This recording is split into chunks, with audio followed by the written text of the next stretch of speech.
Hi, my name's Rebecca, and I'm here today to talk to you about the forces of flight, which are gravity, thrust, lift, and drag. And all of those are necessary in balance for a frisbee, an airplane, or even a bird to fly. Let's go learn about it. Gravity. What do you think will happen when I throw this ball into the air? Do you think it will stay in the air or it'll come back down? Let's check it out. Came back down because of gravity. Gravity is a force that's all around us, and it's working on things like elephants to baseballs, the things you can't see in the air like air particles and bacteria. Gravity is necessary for flight because it keeps us grounded. Thrust. Thrust is the get up and go of any object, whether it's your car, you taking off in a sprint, or an airplane. It's the gas pedal. It gets you moving in the first place. Thrust can be generated by either an engine, a propeller, or a rocket. Drag. Let's talk about air.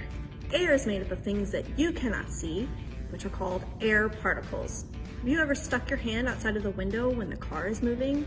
Is it really easy to keep your hand there for a long time the faster you go? No, that is because of drag. Drag is necessary in flight because it would be really hard to stop your plane if there wasn't any drag.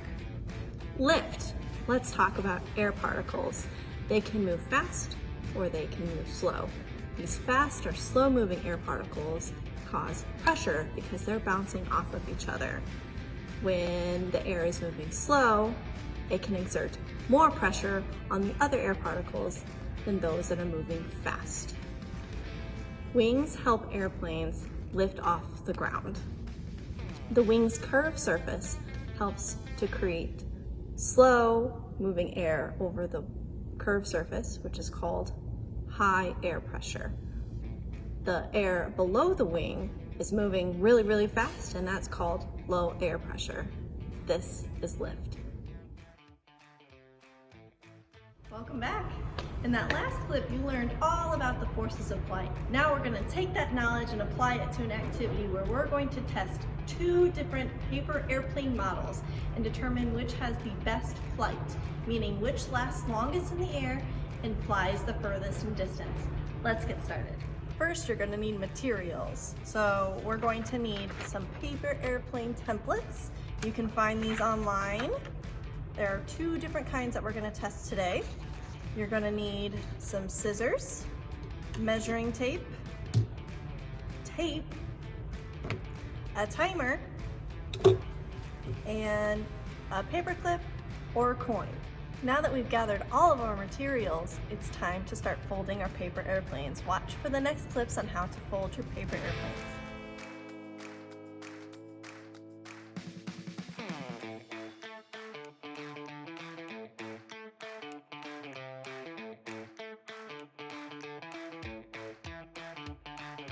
All right, you should have 2 differently folded paper airplanes.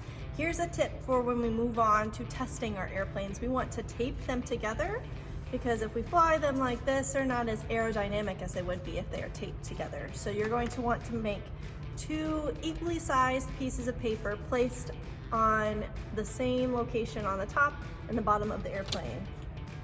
So here I have one placed here and one placed here, and you'll do the same for the second design here and here. Also, with the second design, you'll notice that there are some dashes and solid lines. The dashes indicate to cut, so we can create what we call rudders on this design of paper airplane. All right, now that you have your 2 paper airplanes all taped up and ready for testing, we're going to determine how we're going to test this by doing a distance test and a time test. So for the distance, you're going to want to mark a spot on the floor for your starting point or where you're going to launch or thrust your paper airplane off. And from there, that's where you're going to always measure for your distance. So here we go.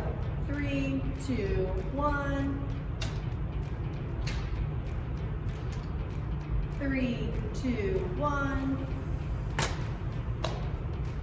And then from here, I would measure from this starting point to where the paper airplane has landed. That is our distance test. So the next test that you'll perform is with time.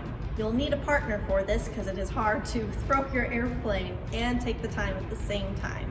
So what you'll do is as soon as a paper airplane leaves your hand, your partner will hit the start button for your timer, and as soon as it lands, we'll hit the stop, and that's gonna be your time. So now that we've performed our tests, and yes, we're gonna wanna do it more than once, how are we gonna determine which model performed the best or flew the best? Well, we're gonna take the average of each trial or test that we performed and determine which flew the furthest and flew the longest. And let's say this model flew the furthest and the longest, that's gonna be our best design. Which model do you think is going to have the best flight? This one or this one? Now that we've determined which model performs the best, now we can do some extra tests to see how good it performs with weight. So thinking back to our materials, we had that coin, we had a paper clip. So what you can do with those is you can take the coin and place it in between the folds, or you can take your paper clip and place it at the bottom of your airplane like so, and see how it flies. This activity explores STEM topics such as mathematics with the gathering of data and taking averages of those data being time and measurement. In addition, scientific behavior is explored through exploration, investigation, observation, because we are taking two different models and comparing variables, and also taking our prerequisite knowledge of the forces of flight being gravity, thrust, lift, and drag, and knowing that in balance, all of those are needed for a flight to be successful.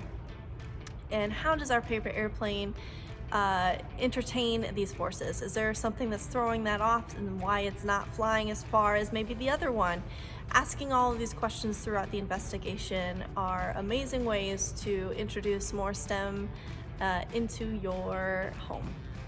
We'd love to see the paper airplanes that you make at home. Thanks for coming to play today.